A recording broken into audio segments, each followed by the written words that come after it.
Estamos juntos mais uma vez. Que bom!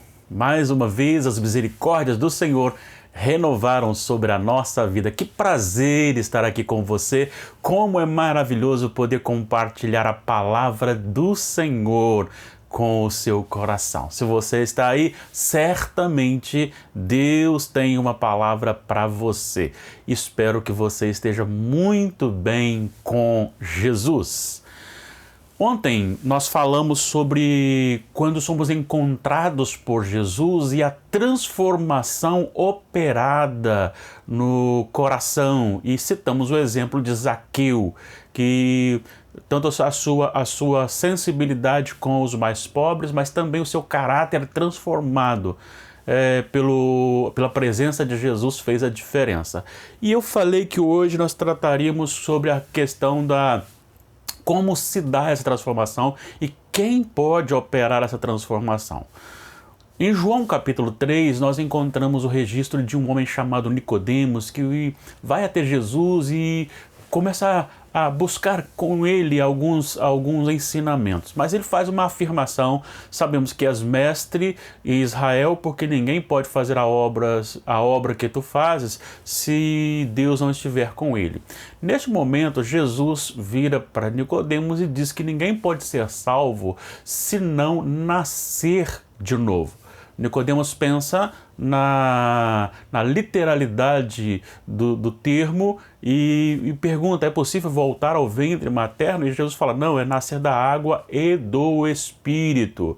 E ele afirma logo à frente que este novo nascimento só pode se dar pelo Espírito Santo, que sopra assim como o vento que vem de onde ninguém sabe e vai para onde ninguém sabe, apenas sabemos e sentimos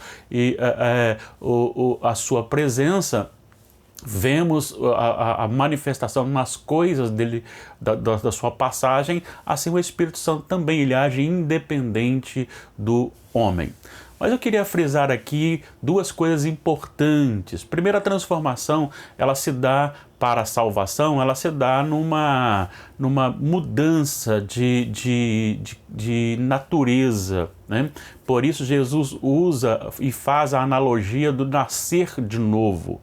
E em seguida, esse nascer de novo, ele é operado somente 100% pelo Espírito Santo. São duas coisas importantes. Vamos para a primeira? Então, quando nós falamos em nascer de novo, significa que, assim como toda a Bíblia relata, o homem estava morto no seu delito e pecado. E um morto, nós sabemos, ele não pode fazer nada, ele não tem vontade, ele não tem ação. E esta é a palavra usada pelas Escrituras Sagradas para informar o estado daquele que está sem Jesus. Ele está morto no seu delito e pecado. Ou seja, o seu desejo é apenas fazer aquilo que a perversão da alma lhe dá. É uma força operando sobre ele que é das trevas, da morte. E então ele só vai fazer o que é natural da morte. O que um morto faz? Ele apenas entra em estado de decomposição, nada mais que isto. Então, aquele que está sem Jesus também está nesse estado. Também é uma analogia usada pelas Escrituras Sagradas para apontar o estado daquele que está sem Jesus.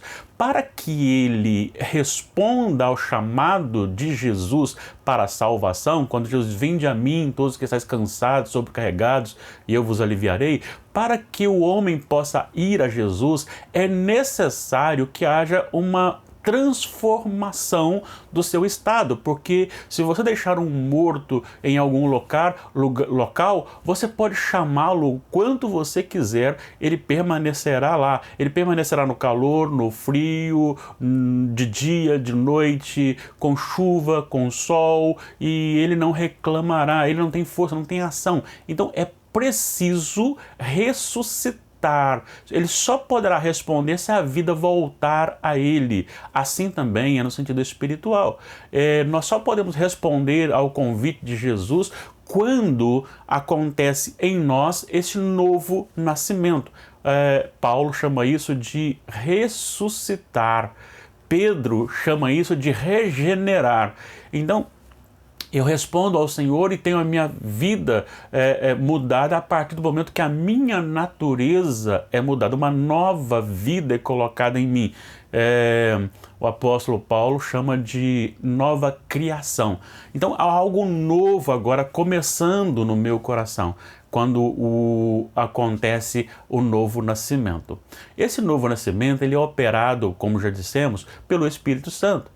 Porque só Ele pode dar vida, Ele é o Espírito vivificador, é Ele que nos acende a vida após o pecado. É Ele que nos faz então entender que somos pecadores e que Jesus é a solução. E aí Ele nos dá desejos e vontades de seguir os ensinamentos do próprio Senhor Jesus. E aí sim nós respondemos ao chamado de Jesus, quando Ele diz, vinde a mim. Então nós partimos para o encontro com Jesus. Mas isso só pode acontecer quando o Espírito Santo age em nosso coração. Então, voltando ao exemplo de Zaqueu, e quando ele respondeu, resolvo dar aos pobres metade dos meus bens, e se em alguma coisa tenho defraudado alguém, restituí-lo-ei 4 vezes, estas ações e esse desejo de reparação, ele só surgiu após a vida que Zaqueu recebeu do Espírito Santo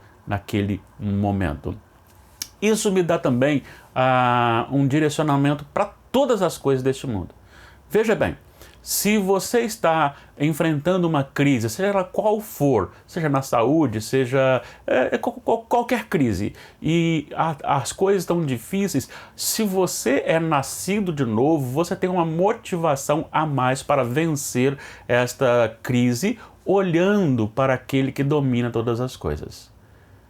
E quando você tem agora uma nova natureza, uma nova vida, você tem também, juntamente com esta nova vida, novas vontades. E essas vontades surgem pelo esclarecimento que o Espírito Santo lhe dá e a conscientização do agir soberano, amoroso, gracioso e misericordioso de nosso Deus. Então a nossa vontade é mudada, os nossos olhos são abertos e nós sim podemos enfrentar a crise de forma diferenciada. Claro, o sofrimento ele continua, só que nós temos um fundamento. Esse fundamento chama-se conhecimento de Deus. É o nosso Deus guiando a nossa história.